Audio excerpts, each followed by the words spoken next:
Give them a shot to do what?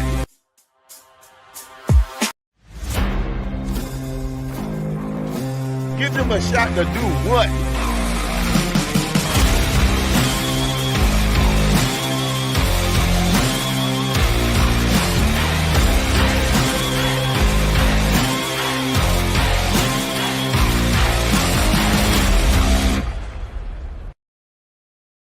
Bert, it is National Bomb Pop Day. You big bomb pop guy?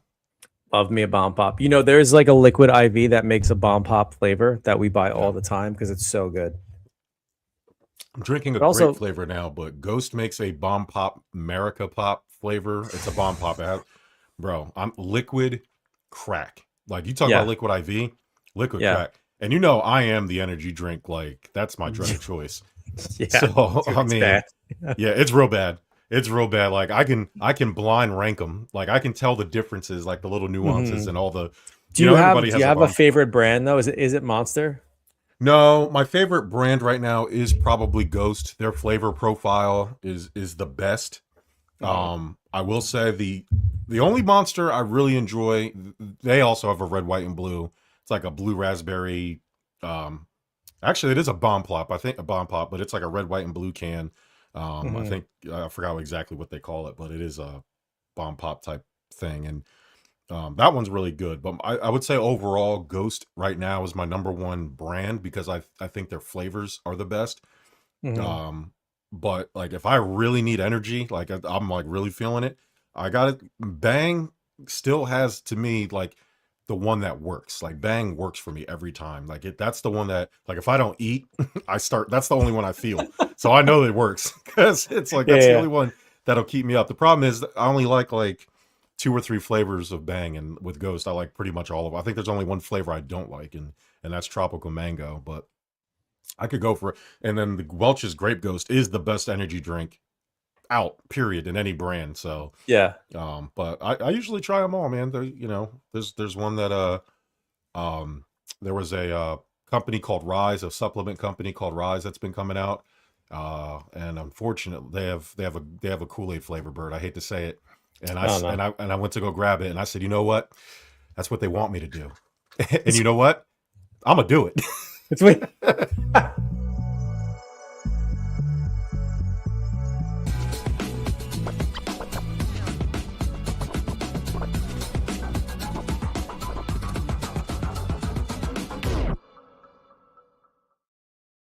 Sports. What's up, everybody? Welcome to Stuff About Sports, presented by the Give Us a Shot Network, powered by Fast Break Coffee, and sponsored, as always, Bert, by the haters.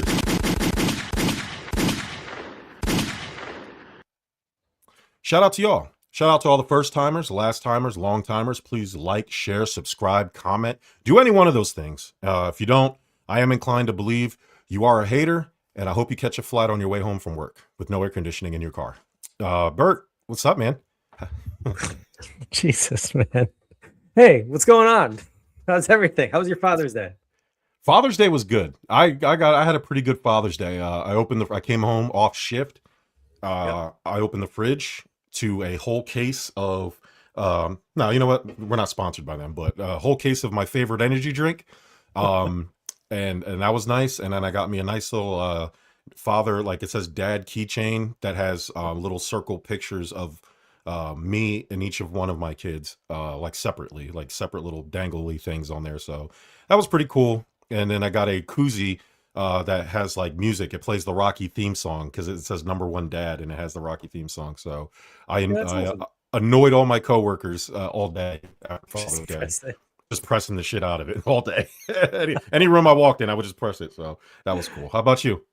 No, it was good. Yeah, I just gotten back from some work travel in different time zones. So like I was trying to catch up on sleep, and I did. But like it was awesome. They knocked it out of the park with gifts this year. They were really into the I'm sure you've seen like these Instagram ads. It's like these it's like you can put it on anything, but it's like the sketch outline of like lasered in of like a portrait of you and the kids and stuff like that. So I got a baseball with me and my son on it, which looks really awesome. And then Sick. there's like a desk mat with me and my daughter on it. We're in our Rangers gear, and me and my son and Yankee stuff like for his little league and whatnot. So it was really cool. We went out to lunch, and then I just chilled, man. I was like, it's like, hey, it's hot outside. I know probably I'll want to go sit by a pool somewhere, but guess what? We're gonna sit inside and just relax and watch the Yankees, and that's what we did. And no, it was sick. That's what I look for. I just, I look forward to doing nothing. We'll have time to go do like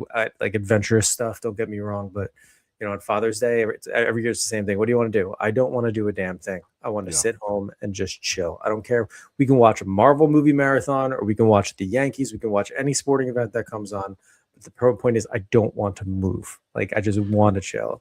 But no, it was sick. Isn't it crazy that Mother's Day, it's like pomp and circumstance, and there's like a whole list of criteria you have to hit, and you got to do all this stuff.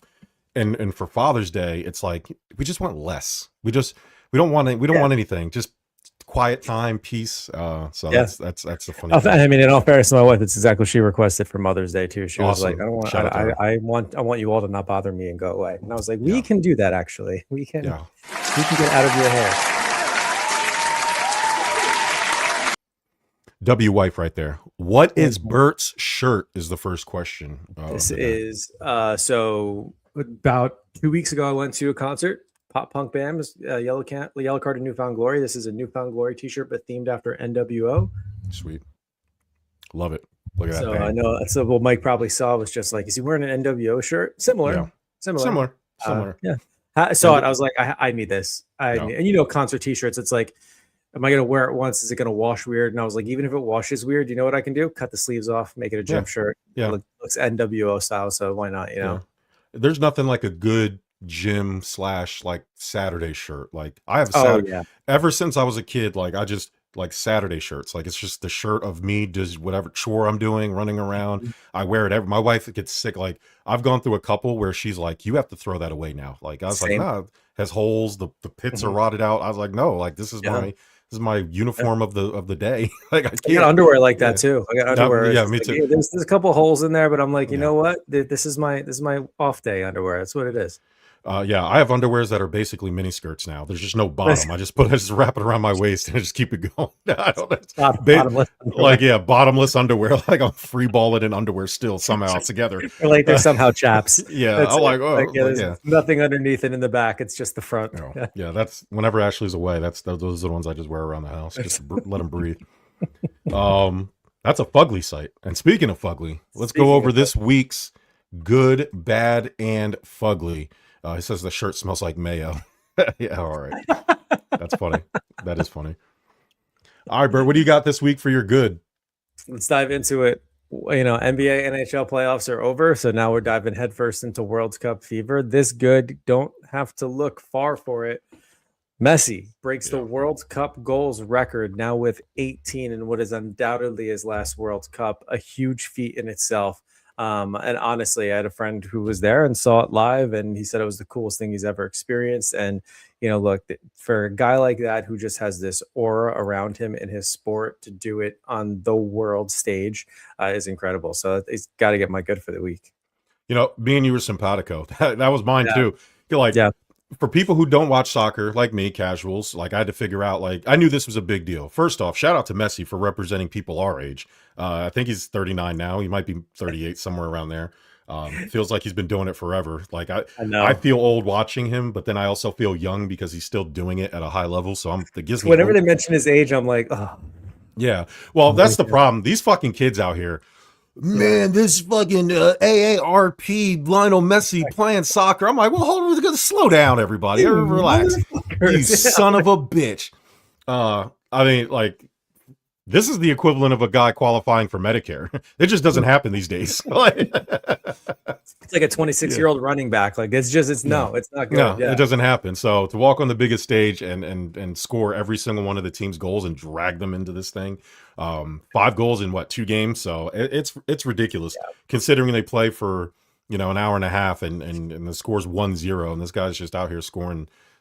So undoubtedly, kind of putting a stamp on greatest of all time arguments. I think for Messi. 100%. Yeah, he's absolutely. Yeah, that's my good too. So, what do you got for your bad? My bad. Sport adjacent, I'll say. It's been 1 week removed from a Knicks parade, and I still cannot stop hearing about you fucking cretins that have ruined it for the rest of the people who are celebrating honorably.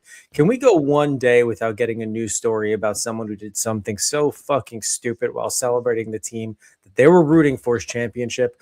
Like an executive from JP Morgan Chase, whose video is now surfacing, stealing a fucking trash can that you Yeah. wanted to take home. You dirty human being, dumping out the trash in what is like, a fantastic clean city of New York, and everything that they've been doing to really ensure that it's just looking the best. It's just because it's an orange and blue stainless steel trash can, you dirty fool, you dump out the trash and then take it with you on the subway. And I mean, the unfortunate reality is with social media, no deed goes unpunished, good or bad, and now she's without job. But also, even if the end result was her not losing her job, can we stop doing stupid shit? Yeah. Can we? You had a great post talking about each one of the celebrations, and I agreed with 50% of it, because I do think there's obviously more hype for New York City because there was more thirst and wanting it more after such a long drought than Carolina. But what I will, and also you can't compare Raleigh to New York too. There, I mean, undoubtedly different cities. However, what I can agree with you on is we don't need to do this shit. We don't need to be fighting on light poles. We don't need to be like pulling people down. We don't need to be overdosing on top of fucking atriums. We don't need to be trash cans. Just go out there, cheer for your team, have a good fucking time. I don't know what it is about these celebrations that brings out just the weird in people, but like, man, it's there. And I'm like, can we not bring up anything else? So let's just please just do better. Yeah, it's bad. Yeah, because the difference between New York, I forgot, like, when people, because a lot of people were saying that, oh, you can't compare New York and Raleigh. Yeah, I guess like things like manners, growing up knowing right from wrong. I guess that escapes New Yorkers. I guess they were, they're different types of human beings that have different. We are different types of human beings. Yeah, they are different. Now twerking on light poles and whatever nonsense they were doing. Listen, yeah. Twerking is a selfless celebration. It is. It's fine. Yeah. It is 2026. Express yourself. That's cool.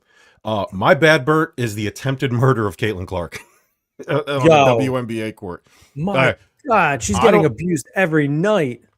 I'm a little sick of it. Like, Alyssa Thomas, who has a rap for being a little bit aggressive on the basketball floor, is like, that's one thing to be a tough player or whatever, but the fact that the refs didn't even call it, like, it was egregious enough where even if you didn't see the closed fist on her throat restricting her airway, like, there was some sort of contact there. Like, you should have called something to the point where the league had to step in the next day after Coach Stephanie White made a big deal about it and then finally suspended her for one game, which is to me light. Just looking for that because I saw the notification come through and I was like, I can't remember if it was 1 or 2, but yeah, after all of that to happen as well. I don't want to hear from the WNBA folks out there that this is like a welcome to the league, tough basketball, old school physical game. They're not the bad boy 85 Pistons. Okay. There's a huge difference between playing tough defense and then committing a non-basketball act by targeting somebody's throat. Okay. Alyssa Thomas is a 6-time All-Star. She's a great veteran player. And to me, that was just a cheap shot, plain and simple. Like, there's no defense of it. There's not because what's happening is you'll see people say, oh, Caitlin Clark, they want people to be soft. They want her to give her all the calls. No, we want you to give calls fairly, treat her fairly. You're not treating her fairly. So, and on top of the fact, on the business side of it, that's the golden goose right there, baby. Okay. You hurt her, you take her out, it's over for the WNBA. I'm telling you, what did we say? Yo, the most important player or the most important person, human, to the WNBA is Caitlin Clark's boyfriend, because one missed stroke and he's going to ruin the season. I mean, like, I mean, so like, you have to be, when you have the needle mover, you have to protect stars. Star players get protected everywhere. Jordan got protected. Tom Brady gets, quarterbacks in the NFL get protected. Like, you have to, and again, like I feel like there's this overcorrection where they allow people to be physical with Caitlin Clark because I think some of the powers that be in the WNBA don't like the attention she gets or whatever the situation is. I don't know. Yeah. But either way, it's clear and obvious that they are officiating her differently than all the other stars. And Bert, I hate to be the one to bring up this argument, but No, you don't. what's a time to kill? Now imagine she's white. Well, now imagine she's black. Like imagine if it was a white player doing that to a black. What would the discourse be? So don't like keep the same energy is my point. Like I see a lot of WNBA fans like, oh well, dude, this is basketball, da da da. But God forbid it was a white player doing that to a black person and nothing happened like happened in this instance. There would be massive uproar. So all I'm saying is keep the same energy. You don't want star players being taken out because again, especially this star player, because she is the tide that raises all ships. So you have to be careful in certain terms. Again, nobody's saying give her every whistle under the sun, but if somebody's actively crushing her larynx, you probably want to, blow a whistle and kind of take care of that and nip that at the bud. I think the most egregious thing is like even after review, like nothing like that. That to me is crazy. Like we're in a time where we have these reviews, and for it to be like, oh no, that was fine, is absolutely bonkers to me. And whether they make that call on the court themselves, there should be somebody in a booth saying, like we're looking at it from 8 different angles. It's bad. Call it because obviously it needs to be too. And it wasn't just. I mean, it feels like this has been night after night that she's just getting absolutely roughed up in one way, shape, or form. So I'm with you, man. If the WNBA wants to continue its growth, again, protecting players and obviously protecting the golden goose, but you can't let the product on the floor kind of turn into this ugly wrestling match anytime there's players that don't like each other. Like it ruins the flow of the game. It drives away casual fans, which are the ones that are bringing in the money, right? These guys want to see great basketball. And then obviously you're risking star players. And like, let's take it away from Caitlin Clark. If this happened to anybody, but because it happened to Caitlin Clark, that's why it's highlighted.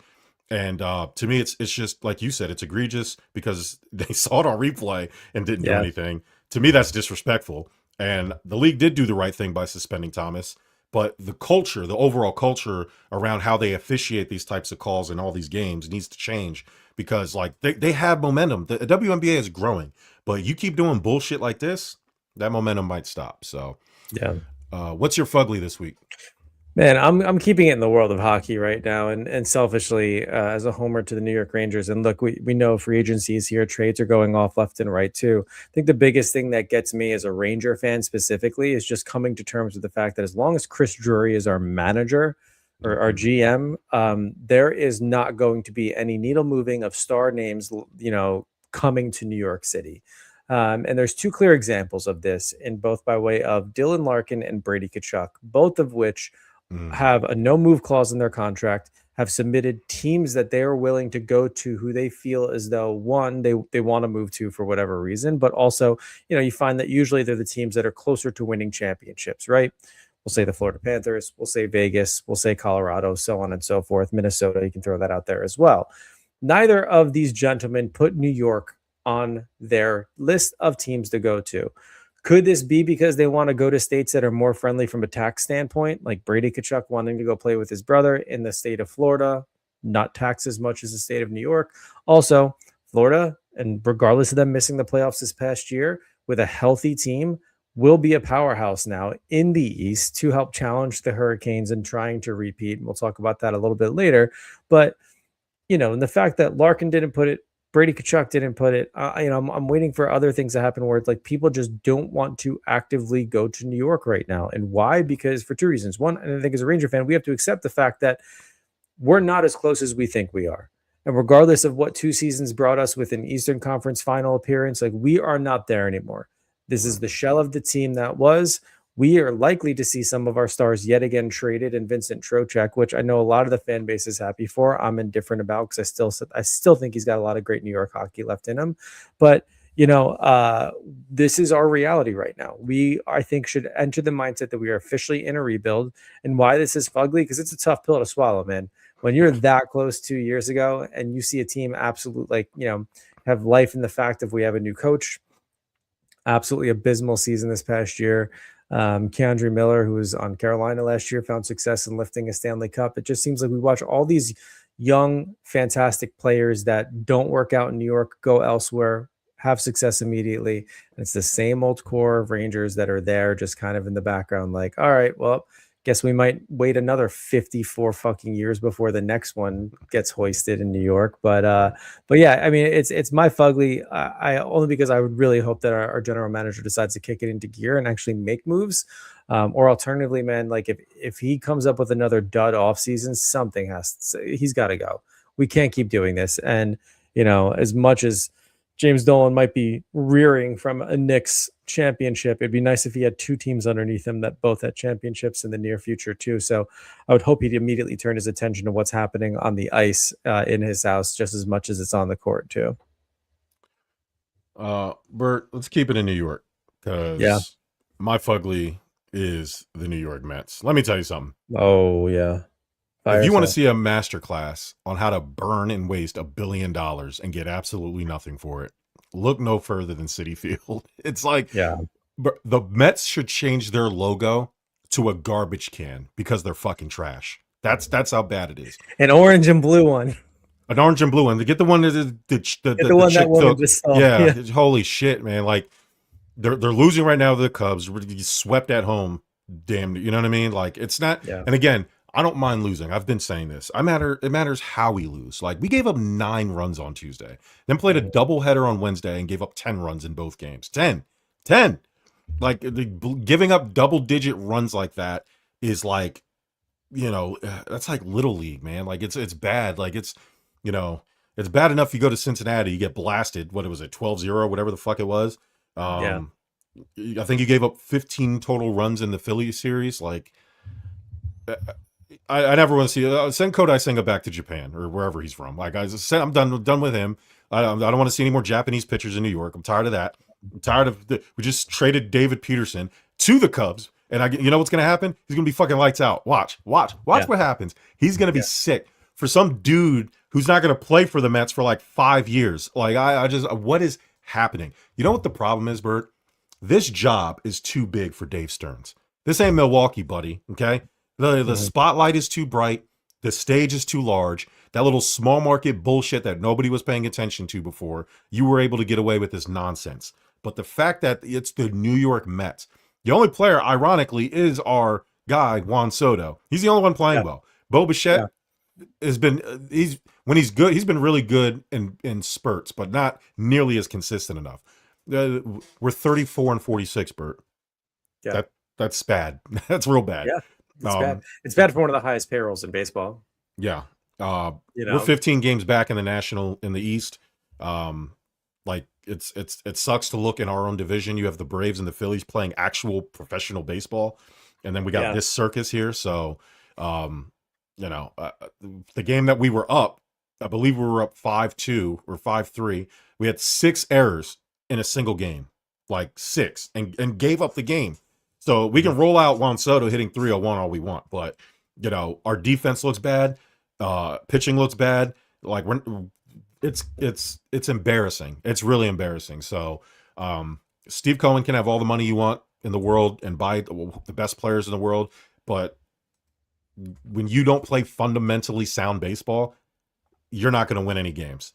And it's too late to fire Mendoza, by the way. We should have did that a month and a half ago. I was just about to say, like, at what point is it too late? Because we literally spoke about this. It had to be a month ago where we said, do it now.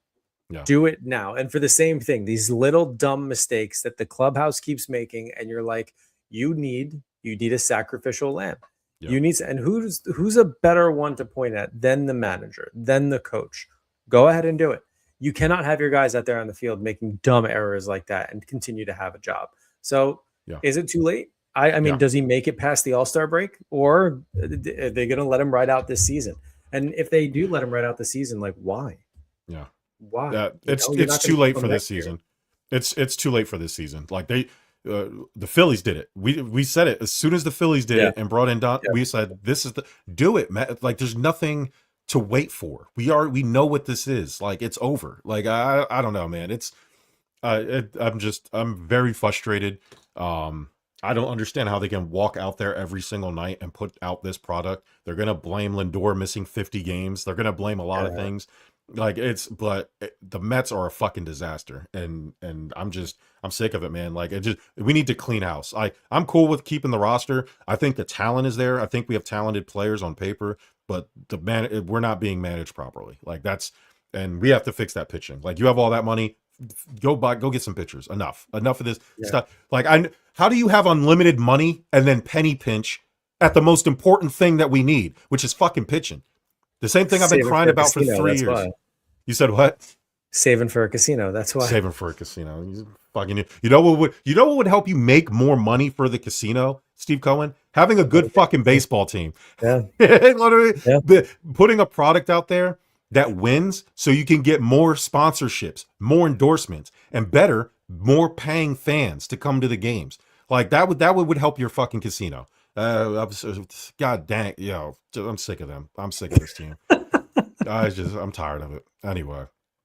All right, Bert, let's talk some big NBA and NHL trades that happened. I'm very interested in your take on the Tkachuk brothers reuniting. So what do you got on the NHL side for trades? That is one of the biggest trades so far in going through, and that is surprising that Brady Tkachuk is going to play with his brother. And for me, it's surprising because I don't know. I don't think I foresee him reuniting in Florida, possibly because, and I still do not understand. I think once all of the logistics of the trade are worked out, I don't know how they would have the cap space, to be honest with you, unless there's another piece of this where, maybe they're looking to unload someone else to another team. A lot of people are saying goalie. So that might take a little bit off if they end up moving Bob somewhere. But this kind of shook it.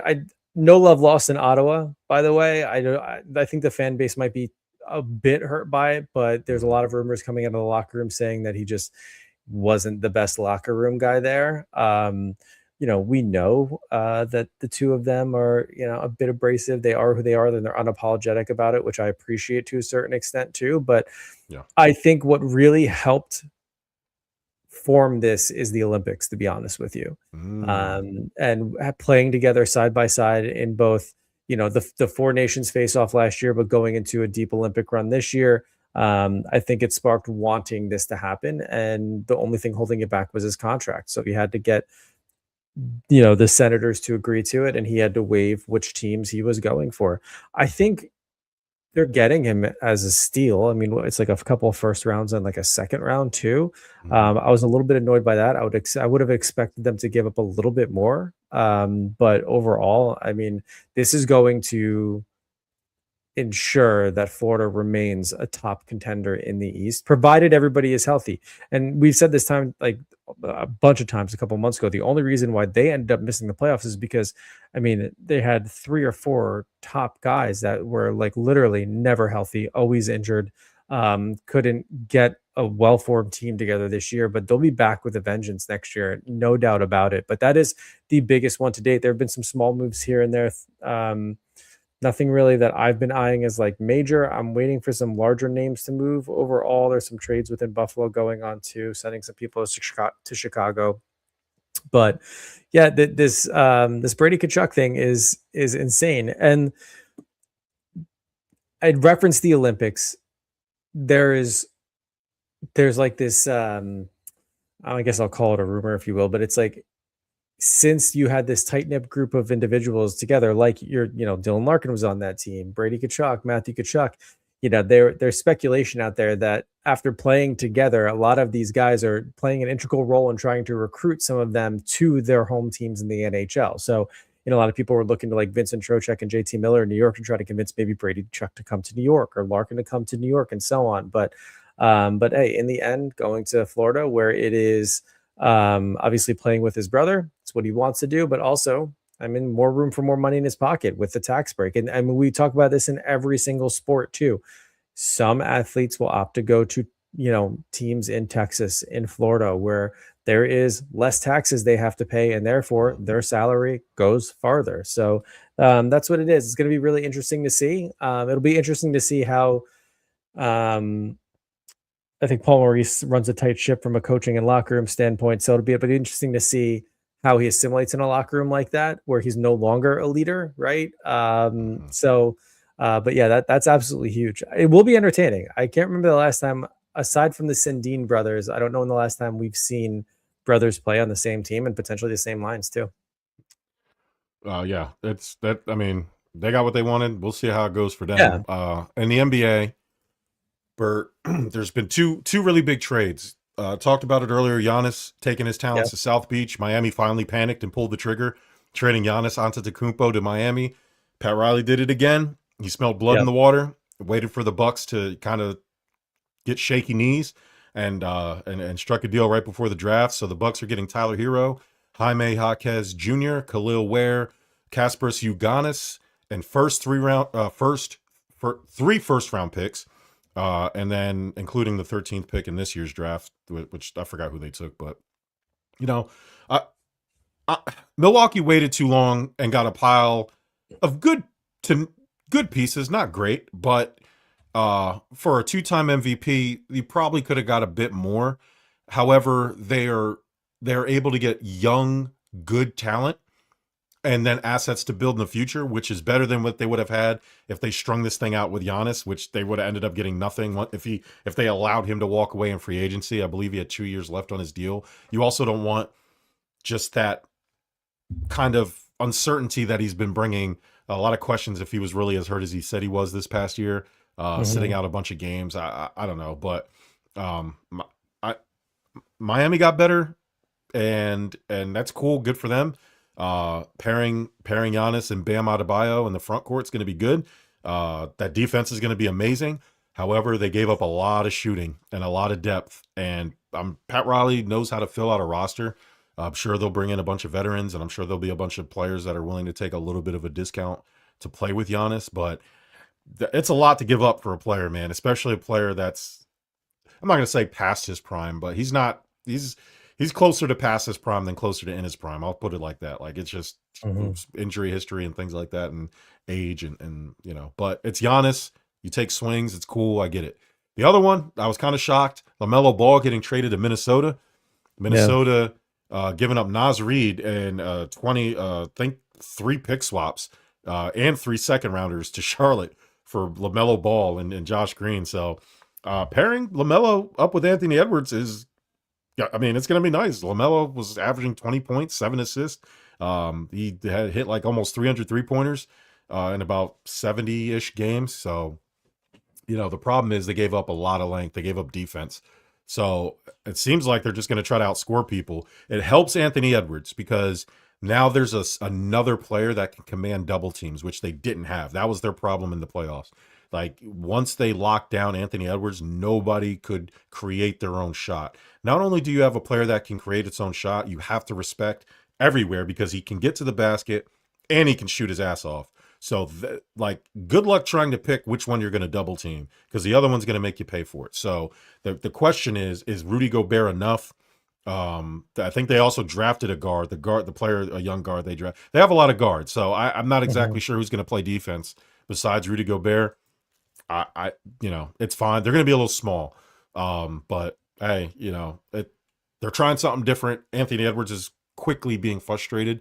So whatever they were doing before wasn't working. So obviously I do understand them. I do understand switching up the strategy a little bit and seeing what they can do. So there's been some smaller trades that don't really mean anything. Detroit trading away Isaiah Stewart, like basically the new age Dennis Rodman who wants to fight everybody. That was an interesting move because there's rumors that they're going to try to trade. A lot of people saw that as a cap saving move to make space for a potential Kawhi Leonard trade. With Kawhi Leonard joining the Pistons, that would be very interesting. So I keep Kawhi Leonard as a name to look out for. I heard Toronto is interested in bringing him back and that he is possibly interested in a reunion. So that'll be something to look out for. I do think there will be one more massive trade, massive, not just a regular trade. I'm talking about a name being moved. I think there's one more left this offseason, and we'll start paying attention to some of these smaller moves and trying to figure out what that's going to be. But yeah, Giannis being traded, that's a big deal. Like that's you're talking about a top 5 player in the NBA being traded basically in his prime. Anytime you have a giant mural dedicated to you on the side of a building Yeah. in that city, that's huge. It's huge. So, but shout out to Milwaukee. I think they recouped very nicely because they were about to go into oblivion, and now they at least have hope to build something. It's probably not going to look great the next couple years, but you got to be patient. You guys sucked for a long time before Giannis got there. You'll be okay for a couple years. While they try to figure that thing out. So speaking of the NBA, Bert, what do you think about the NBA draft? A lot of top heavy. I think the first 5 picks were kind of, I don't know. First 5 picks were kind of chalk, I would say. But do you think any of them like start worthy 100% going into next season? Starting? Oh yeah, AJ. Yeah. The first 2 picks, AJ DeBensa and Darren Peterson. Darren Peterson really has a chance specifically for Utah. And the interesting thing about that is, I read a lot that AJ DeBensa wanted to be drafted by Utah because he went to BYU. He wanted to stay in the state and kind of carry on from there. Washington ends up picking him up. He is the better player. I do understand that, especially when you have Anthony Davis there coming back from injury. You have Trae Young, who just signed a massive deal. So Darren Peterson wouldn't have fit what they had going on. So I understand the draft pick. He seems happy with it. I think he's happy of being the number 1 pick. Darren Peterson, we know his story from college. It depends if he feels like playing, I guess. Because when he wants to play, he's awesome. Like, is he going to want to play in Utah? Like, I don't know. It's like, he didn't even know, like, they asked him what number he wanted, and he was like, 22. He's like, oh, well, 22's taken. He was like, oh. Like, he doesn't even know. He's fucking, like, you just got drafted by the team. You're in Utah already. You don't know who your team, like, you don't know that your number's already taken. Like, that'd be the first thing I'd be looking at, but, like, so it's not, to me, I know a lot of people are going to say that's nothing. To me, that's something. That's a little something. A little something. It's just a little, then they said, well, if 22's taken, he'll take number 8 because he just got a Kobe tattoo on his shoulder. And he said Kobe's a hero. Well, number 8's also taken on the Utah Jazz. Yeah. So it's not like I said, it's not a huge thing. It's not a big thing. It's just a little something to kind of keep your eye on, just because of everything that's happened with him in college, just kind of where his head is at on a lot of things. It'll be interesting, but he's an excellent player. I like Darren Peterson. He's a great player. Like the Sixers, obviously, if they were in a position to draft him, I wouldn't be mad at all. But the Sixers, speaking of 22, picked at 22. They take LeBaron Fillon Jr. out of Alabama. A lot of Sixers fans not happy with us taking a guard. I also am one of those people. However, at pick 22, you cannot be picky. Like, take the best player available. Would I have been happy with a Senac Jr.? Would I have been happy with a Cameron Carr? Yes, because they play power forward, can play a little center. They both can score as well. I think our biggest need was a 3-and-D guy, a true 3-and-D guy, which is what we haven't had since Al Horford was here. But LeBaron Fillon Jr. will fill the hole of the mistakes of Daryl Morey trading away Jared McCain. He's a better version of Jared McCain. And when Jared McCain was there, even though Embiid was out, it looked pretty good. So I think they're just trying to capture that and thinking, well, if we had that plus Embiid, we could probably do something. He shot 50% from the floor in college, 40% from 3, which is elite almost in NBA standards. So again, at pick 22, you can't really get too picky. He was the best available. My biggest problem with him is, and I think this is just a standard thing, he's like 170 pounds, like, and he's 6'2". I mean, come on, bro. Like, I don't know. We have a lot of small guards, and you're trying to get what you can out of Joel Embiid. You got to be a little bit bigger. You're gonna beat up. I think that would be my number one thing. His defense as a freshman was really good, but it seems like he sacrificed his defense to improve his shooting in his sophomore year. So if we can get him back to playing a little bit of that freshman defense, he'll be pretty good. So I have no expectations of the Sixers. I told you this last when the season ended. I'm done. I'm done being hype about the Sixers. I need to see something. I'm not happy with the roster. I don't think the roster now is going to compete. I just like we need to figure out a way to move off of Joel Embiid or Paul George because their contracts are going to be an anchor for us. Honestly, I'd trade Tyrese Maxey. That's just me. I don't like his attitude. I don't like his personality. And he's the only really tradable asset where we could get a really good haul right now for to compete and rebuild for the future. So, but that's another 6'4", 185 is what you're looking at. Yeah, that's bad. Lean. That's lean. Really, that's lean. I was 185 in high school. I mean, I guess this kid's a sophomore in college, but I mean, Jesus, man. Like, I don't know. You gotta be pushing on close to 200, bud. Sorry, I don't know what to tell you. You're in the NBA. Maybe you will. Maybe that off-season weight gain. Go to work. Yeah, it usually happens after the first season too. Like they realize, oh wait, I am small, so let me bulk up. Like I saw VJ Edgecombe the other day. He's from Barbados or some shit, and I think he got something built in his dad's name, and they were out there doing some grand opening, and I was like, man, he looks a little bigger. That's good. It looks like he's been working out. So shout out to him. Bert, World Cup action. Oh yeah. Hey, and I'm really enjoying it. Like, are you enjoying it? Yeah. You know what I'm like. I am. I'm enjoying the fact that it's playing in the U.S. is very convenient. Although Team USA plays at 10 p.m. Eastern tonight, I'm definitely not staying up for that whole thing, let alone maybe even the first half.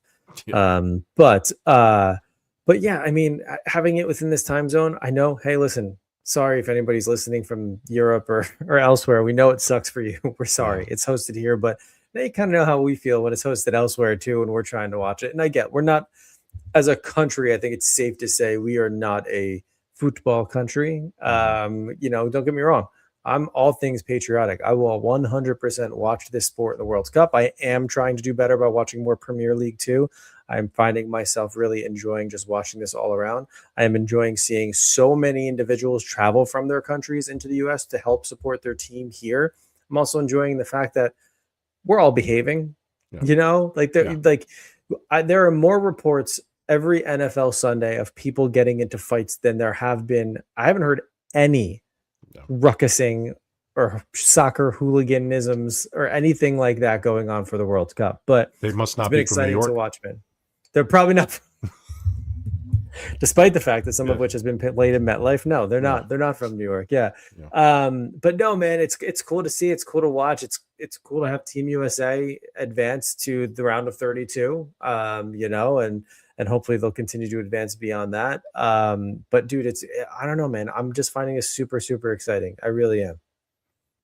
Yeah. I mean, I just like it because for the longest time, Team USA has kind of been like a punchline in soccer, right? Like 100%. And so still somewhat is. We were, I mean, kind of, yeah. To win against Australia was huge because it punched our ticket into the next round, but also like they were the better, well, on paper, the better team, Yeah. I think the main difference is for years, I think we've tried to copy the like Europe, Brazil style. And I think now we've kind of got our own style, like this kind of heavy metal soccer, like really aggressive soccer. And it's working at least this time around. So I'm happy with it. Like I really enjoy watching it. The fact that it's in USA probably adds a little bit of, when I say pressure, I don't mean like bad pressure. I just think they feel a little bit more, pressure is probably the wrong word too. Like empowered, empowered that it's in USA. So they feel like they have to represent. And I think that's given them a little bit more juice. And so I do enjoy the games being spread around the U.S. I find it interesting. A couple players in the NFL have also brought up the fact that they can spend all this money on the World Cup and putting natural grass at stadiums that traditionally have turf or hybrid. Yep. And all of a sudden, it's not good enough for the NFL players, but they can do it for these fucking couple games in the World Cup. So that's interesting. So I don't care about it because the Bills finally have natural grass, so fuck them. But everybody else, you know what I mean? So yeah, well, I mean, I hate to say it, but FIFA organization likely makes more money than the NFL. That's true. And I mean, advertisers from around the world too, which is insane. But I'm also loving these videos showing up on my social feed about those like from other countries that are like just experiencing American culture for the first time with the giant fucking sodas and the free refills and like experiencing like diners and like these fat sandwiches and shit, like just having the time of their life. I'm like, thank you. Well, welcome to our culture. This is great. Yeah. Just Don't stay get away sick while you're here. It's Yeah. gonna bankrupt you. We don't have universal health care, but you know what? Enjoy all of our offerings.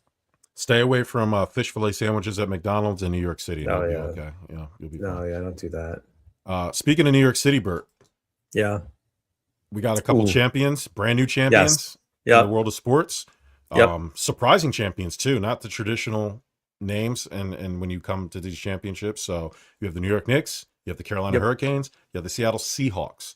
You pose the question, Yeah. which one of these teams is most likely to repeat, right? You said win another championship. Yep. So Yeah. Out of the 3 recent champions, which one of these do we feel most confident has the best chance at either repeating or making another fall or far run? And for me, I went with the repeating, and I had to look at so many things to see which one has the best percentage in doing so.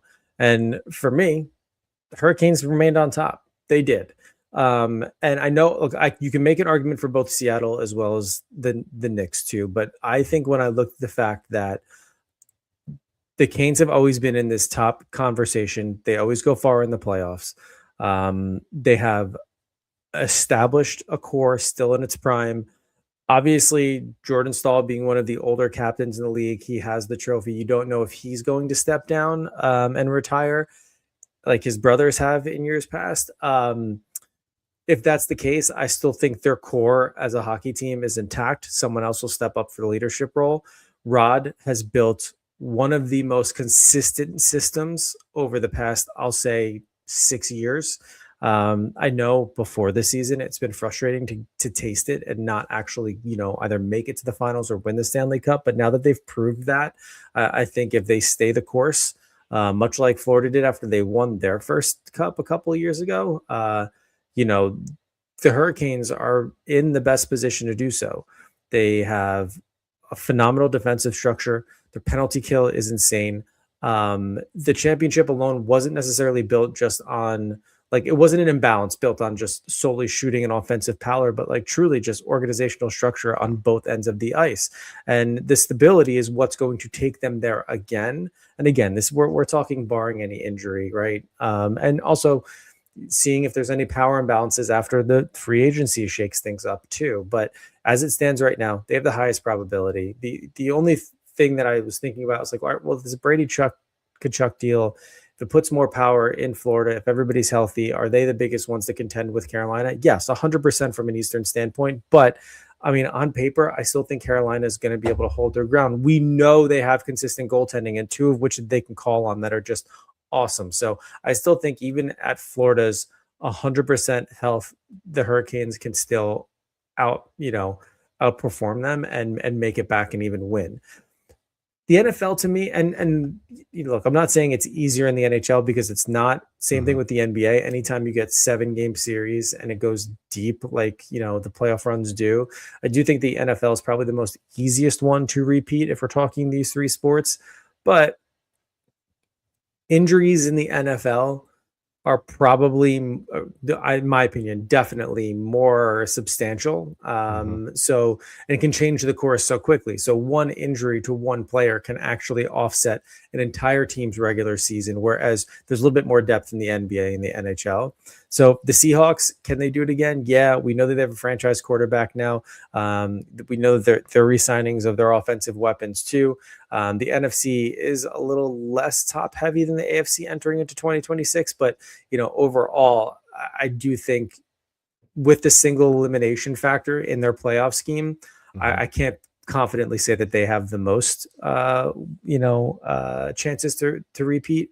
And then look, I wanted to say the Knicks. I really did. However, with the trades that you just highlighted, I can't sit here and say that they're going to be the best team in the East next year. I can't. I want to.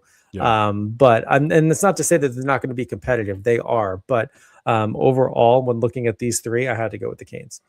Yeah, I'm going to agree with you. I'll make it short and sweet. The Knicks, they're going to get priced out. The role players are already dropping. It's hard to do that. They're going to start asking for $20 million. The Seahawks' biggest problem is their own division. Now that Myles Garrett's in LA, that shit's over with. The Canes, like you said, Rob Brindamore has a culture that you can walk in. It's plug and play. And they have cap flexibility. They still have $12 million They're going to be able to up. So yeah, I'm going to keep it short and because you basically said it all with the Carolina Hurricanes. I think they have the best chance to at least make it back to the championship game next year, more so than the Knicks or the Oh yeah, Seahawks. yeah. Bert, which NFL team Mm. do you want to see relocated? If you could move any Man, NFL team, which would it be, and where would you go? it's got to be the New York Jets. Get them out of Mm, this state. We do yeah. know the New York metropolitan area is just overloaded with teams, and for me, I have to look at. And I'm not saying the Giants are much better, right? We've had some struggles, but I will say they're a New York team that has most recently won the championship over the Jets. When I say New York City team, by the way, we all know how I feel about the Bills and their championships, Yeah. so to speak, for lack thereof. But my idea is relocate them out of New York, but put them into Toronto. I think I want to see an American football team in Canada, and I want to see it so badly. And what would be better than putting a team in Toronto to compete directly with the Bills? You already have the division rivalry that is the Jets now. Just relocate them to a closer city.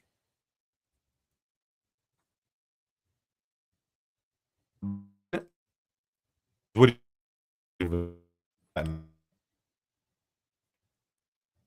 Dude, is it my? I think is it my video lagging?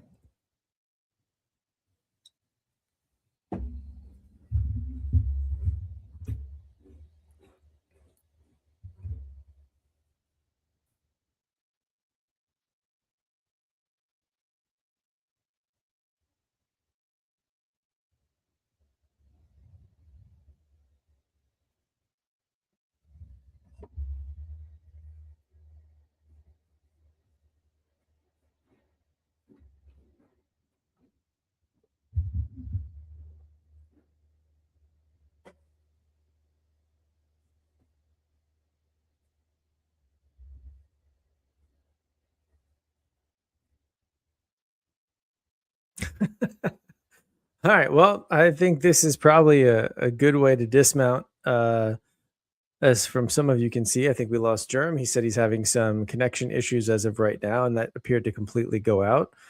But we're nearing the end of the show regardless. I think I'm just going to round this out just in case he can't get back on, and we'll go from there. But we'll see you all next week. Appreciate you all for joining us. Please like, click, subscribe wherever you get your podcasts. And yeah, we'll be in touch. See ya.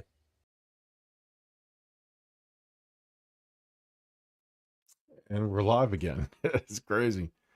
Oh, well. But go ahead and end this show. Sorry about that. Sorry about the technical difficulties. We'll try to catch you guys next week.